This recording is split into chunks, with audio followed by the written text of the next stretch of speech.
Hi friends, welcome to Samayal Journey. இன்னைக்கு நம்ம சேனல்ல நம்ம எல்லாருக்குமே ரொம்ப பிடிச்ச ஒரு ஸ்வீட் ஜாங்கிரி எப்படி ஈஸியா செய்யறதுன்னு பார்க்க போறோம். வாங்க வீடியோக்குள்ள போலாம். முதல்ல ஜாங்கிரிக்கு தேவையான உளுந்து ஒரு 150 கிராம் எடுத்து நல்லா வாஷ் பண்ணிட்டு ஒரு 2 ஹவர்ஸ்க்கு இந்த மாதிரி ஊற வச்சு எடுத்து வச்சிருக்கேன்.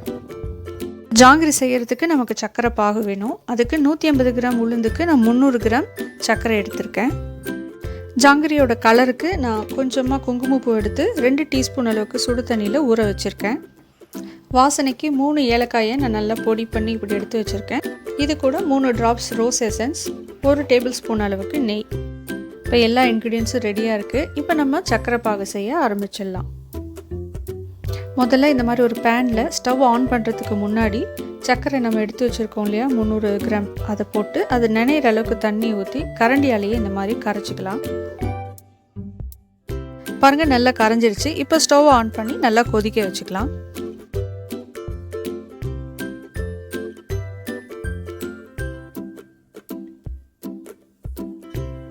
பாகு நல்லா கொதிச்சு கையை தொட்டு பார்த்தோன்னா இந்த மாதிரி பிசு பிசுப்பாக இருந்ததுன்னா பாகு நமக்கு ரெடி ஆயிடுச்சுன்னு அர்த்தம். இப்போ நம்ம பொடிச்சு வச்சுருக்கிற ஏலக்காயை அதில் சேர்த்துக்கலாம். சுடு தண்ணியில் ஊற வச்சுருந்த குங்குமப்பூவில் பாதி எடுத்து இதில் சேர்த்துக்கலாம். பாருங்கள் போட்டதுமே ஆரஞ்சு கலர் ஆகிடுச்சு. ரோஸ் எசன்ஸை சேர்த்துக்கலாம். இப்போ நம்ம ஸ்டவ் ஆஃப் பண்ணிவிட்டு எடுத்து வச்சுருக்கிற 1 டேபிள் ஸ்பூன் நெய்யை இதோடு சேர்த்துக்கலாம். இப்போ ஜாங்கிரிக்கு தேவையான மாவுக்கு நம்ம ஊற வச்ச உளுந்தை இந்த மாதிரி பிளெண்டரில் போட்டு நல்லா ஃபைனாக அரைச்சிக்கலாம்.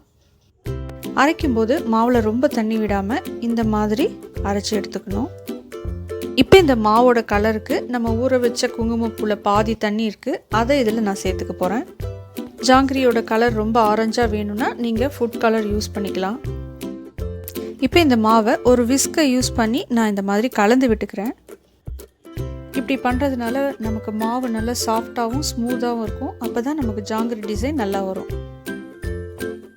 இப்போ இந்த மாவோட ஒரு 2 டீஸ்பூன் அளவுக்கு அரிசி மாவை சேர்த்துக்கலாம். அரிசி மாவு சேர்க்கறதுனால நமக்கு ஜாங்கிரி வெளியில் கொஞ்சம் கிறிஸ்பாகவும் உள்ள சாஃப்டாகவும் இருக்கும். ரெண்டாவது ஜாங்கிரி ஃப்ரை பண்ணும்போது அதிகமாக எண்ணெய் இழுத்துடாமல் பார்த்துக்கும்.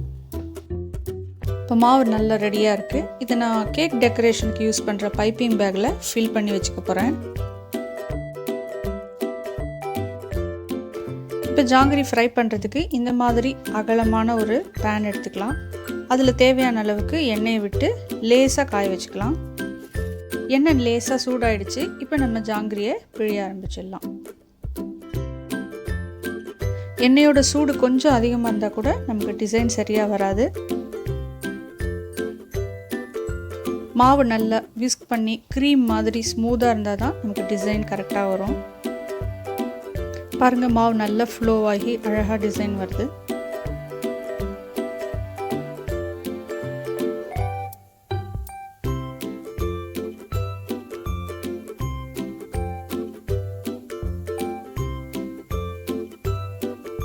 ஒரு பக்கம் நல்லா ஃப்ரை ஆனதும் நுரையெல்லாம் அடங்கினதுக்கப்புறம் அடுத்த பக்கம் திருப்பி போட்டு அதே மாதிரி ஃப்ரை பண்ணிக்கலாம்.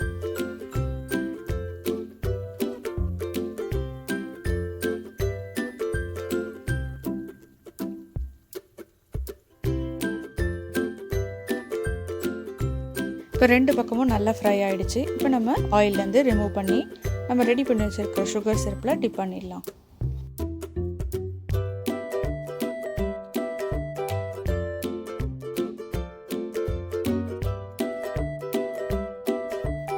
அதே மாதிரி மிச்சம் இருக்கிற மாவையும் நம்ம ஜாங்கிரியாக பிழிஞ்சு ஃப்ரை பண்ணி எடுத்துக்கலாம்.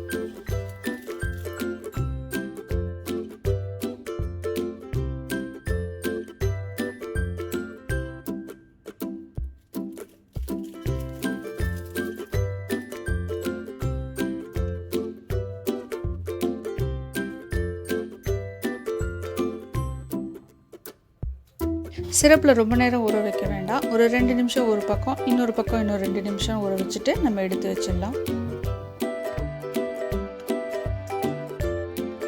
இப்போ எல்லாம் ரெடி பண்ணி இந்த மாதிரி நான் சர்விங் பிளேட்டுக்கு எடுத்துகிட்டு வந்து வச்சுட்டேன். பார்க்கவே ரொம்ப அழகாக இருக்குது. மேலே கொஞ்சமாக பாதாம் திருவி போட்டிருக்கேன். எவ்வளோ சூப்பராக ரெடியாக இருக்குது பாருங்கள் ஜாங்கிரி. வீட்டிலேயே எப்படி அருமையாக ஜாங்கிரி செய்யலான்னு செஞ்சு காட்டினதில் எனக்கு ரொம்ப சந்தோஷம்.